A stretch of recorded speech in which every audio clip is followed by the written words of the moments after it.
नमस्कार, स्वागत छ यस बाल पाठशालामा। आज म सपना, सङ्घर्ष र सफलताको प्रेरणादायी कथा लिएर आएको छु।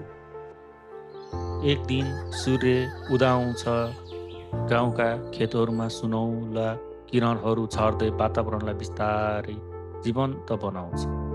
दृश्य बिस्तारै जागृत हुन्छ। किसानहरू आफ्ना खेतहरूमा लगनका साथ काम गरिरहेका हुन्छन्। उनीहरूको अनुहार घामको ताप र मेहनतको सन्तुष्टिले भरिएको देखिन्छ।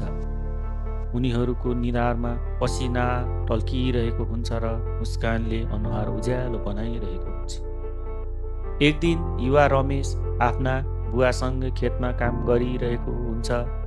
उसको आँखामा गाउँको सीमाभन्दा बाहिर पुग्ने ठुलो महत्त्वाकांक्षा चम्किरहेको छ।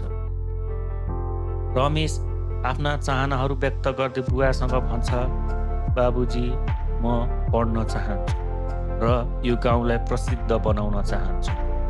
उसका शब्दहरूले यस्तो भविष्यको सङ्केत दिन्छन् जहाँ शिक्षा र महत्त्वाकांक्षा मिलेर गाउँलाई नयाँ पहिचान दिलाउँछ। गाउँको विद्यालयभित्र रमेश आफ्ना साथीहरूसँग बसेको छ। किताबहरू खुलेका छन्, ज्ञान हासिल गर्न सबै तयार छन्। शिक्षक भन्नुहुन्छ, बाबु नानीहरू, तिमीहरू पढ, लेख र कडा मेहनत गर। हिजो खेतमा हलो चलाउने हातहरूले आज कलम समात्न सक्छन्।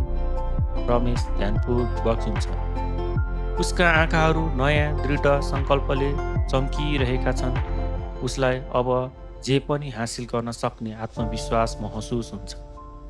बिस्तारै साँझ ढल्दै जान्छ। रमेश गाउँको बाटो हिँड्दै जान्छ।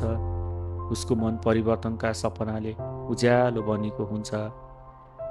एक दिन गोधुली साँझमा एउटा दृढ घोषणा गुन्जिन्छ, यो गाउँ मेरो सुरुवात हो, अन्त्य होइन।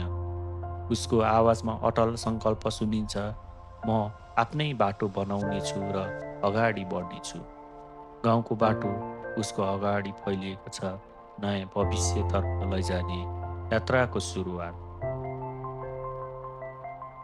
यस कथाबाट तपाईँहरूले के शिक्षा पाउनुभयो त? कृपया कमेन्ट र सेयर गरिदिनुहोला।